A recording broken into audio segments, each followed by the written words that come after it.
नमस्ते तपाईँहरूलाई चाहिँ मेरो ब्लगमा स्वागत छ। म चाहिँ मकवार लिम्बू। आज मेरो साथीको रूपमा चाहिँ हाम्रो महाधिवेशन प्रतिनिधि हामी फुटबल हेरेको छ। फुटबल माथि आउनुहोस् तपाईँ। छेवाङजी हुनुहुन्छ अनि यहाँ चाहिँ हामी अहिले रातको 12:30 बजी अहिले 1 बज्नु लाग्यो। हामी चाहिँ अहिले फुटबल पो यहाँ हेरिरहेको छौँ है। माथि सुते ठाउँमा छैन, यहाँ फुटबल हेरिरहेको छ माथि। अहिले चाहिँ इङ्ग्लिस प्रिमियर लिग फुल हाम्रो अर्को कुन हो बर्नली भन्ने गेम भइरहेछ यहाँ।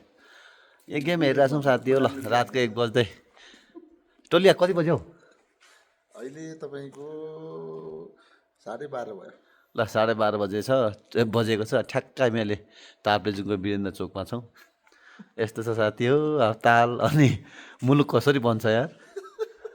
हामी चाहिँ काठमाडौँदेखि आएको। हामी यहाँ रातको अहिले 12 बजे 12:30 बजे सुत्दो रहेछ होइन। 12:30 बजे हामी चाहिँ नाइटको 1 बजीसम्म चाहिँ हामी चाहिँ नाइट वक गर्छौँ होइन। अनि मुलुक कसरी बनाउने यार। मुलुक यसरी बनाउने हो। अनि यस्तो जनताको साथी हो सुरक्षा गर्ने हामी राति हिँड्ने। हामी ताप्लेजुङ जिल्लाको ठ्याक्कै चाहिँ अहिले यो पराली चोकमा छौँ। बिरालो पनि हिँड्ने यार। यो बिरालो अघि तर्साउने यसो छ त हौ। बाटो घाटे रातको ठ्याक्कै 12 बजी हामी पराली चोकमा छौँ। ताप्लेजुङ जिल्लाको पराली चोक अँध्यारो छ बाटो। सबै सुनसान छ। सुनसान छ नि। हामी गस्ती गरिरहेको छौँ। गस्ती होइन गस्ती हो अँध्यारो छ। ठिक छ। यस्तो छ है साथी हो।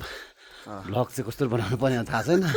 अन्धाधुन्दामा हान्दैछौँ तर हेर्दैन नि यार। साथीभाइहरूलाई अलि हेर्नुपर्छ नि। तपाईँ पनि रड्डी मान्छे। हामी चाहिँ हिँड्दा आधी घन्टा हिँडेर आन्द्रा बुढी फर्केर होटलमा आयौँ यार। हाम्रो उलेन्डुकजीको चाहिँ बसाइ यो ठाउँमा हो।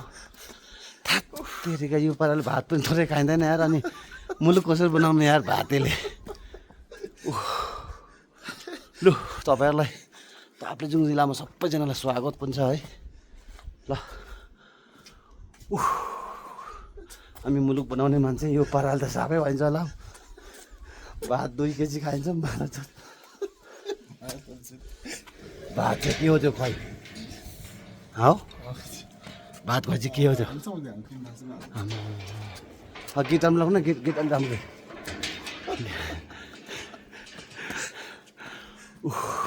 ल यसपालिको ताप्लेजुङ बस्छ एकदमै रमाइलो भयो यार।